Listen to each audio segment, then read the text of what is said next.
Anywhere in the world, what you see can hurt. There are moments when a quiet takeoff can replace a noisy one. Automatically, a trusted heart is a good heart. Takeoff is the most exciting bit. The long journey ahead of you is unknown. So what are you waiting for? The adventure awaits. You look out the window and all you can see is the future.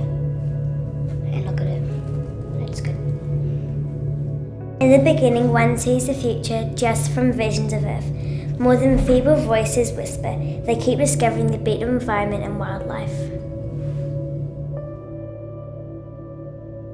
The rhythm and beat echoed through me. Just from listening, I could tell that this was traditional music from a faraway country.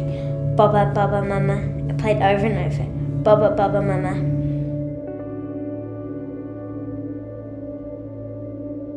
On a drizzly autumn morning, I walked in the British forest. I spotted a creature up to 35 inches long, with a blue body and the blood of a horseshoe. On a walk on a drizzly day and spotted a grizzly bear. He was sitting in his beach chair drinking ginger beer. He asked how I was and was being very kind until he said, "Go run off, child."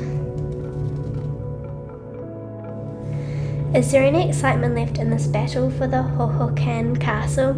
Earth has so much to explore. You could even take a travel guide, fly an eagle with maximum speed, stay a night at the Bulgaria Motel, and you'll still find a stream with no end. Me and my Aunt Maria are sitting in Bulgaria. We bought my spotted terrier who recovered from malaria. We're so glad she got better, so we don't have to bury her. But I think my aunt is scarier, 'cause her chin is much hairier than terriers. Around the world, tough situations displace people. People without revolution, seeking fear, tension, peril. Nomads wasteland even bigger than before. Their heads heavy, they travel among people who have learned to survive in a cruel realm of terror, of hardships, of death. A hazardous life, beauty in a fearsome land. The situations were tough. Food was scarce and the water was dirty and unclean. The wasteland was getting bigger every day as people fled their lives in search of something better, in search of a hint of life not yet destroyed.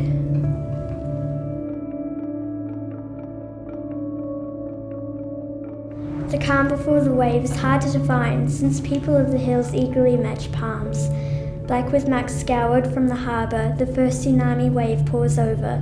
A flock of giant doves flutters on a stained glass conference room ceiling, flares green against a dappled evening sky. Intended as a symbol, suggests a Gaudi, banded length like the rings of a tree, pounding the trunk of a towering tree with wooden bats. Executed in coloured chalks and ink on vellum, this was the clincher.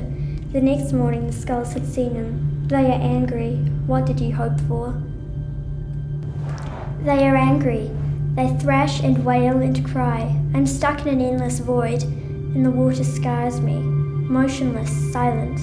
The foam of the waves, pushing me back. Go away. Sinking infinitely down, grasping for the surface. Sunlight just past the horizon.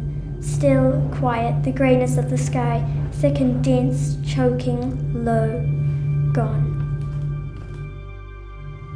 Your story has a surprise beginning.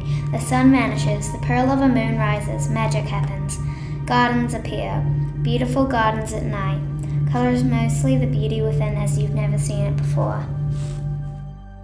The beauty of gardens. The sun vanishes, the pearl of the moon rises, magic.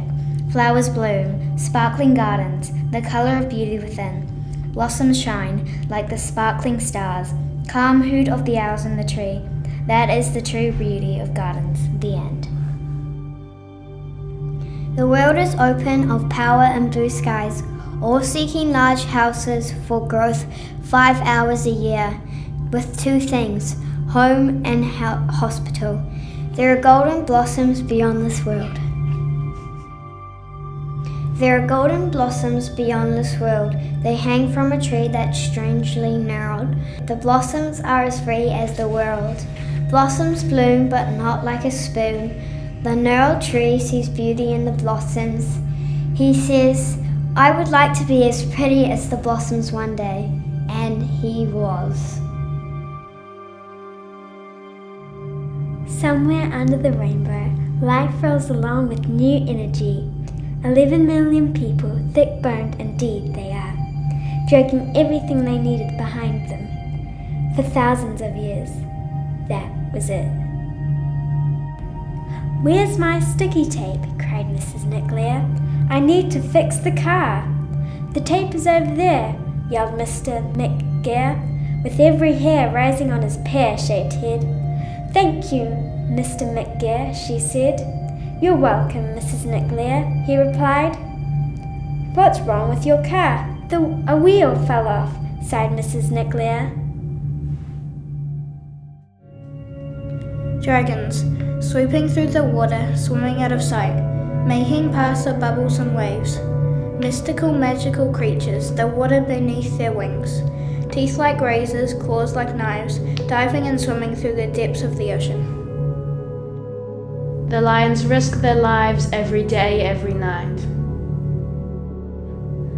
The lions battle for food, hunger overtaking them. They've been waiting too long now. They'll do anything just to get a meal so they can feed the family.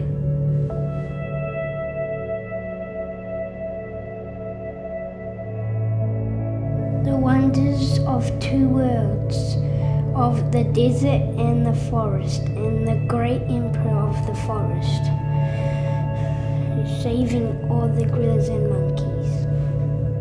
A monkey is saving a baby monkey from a heavy rock that's going to smash him.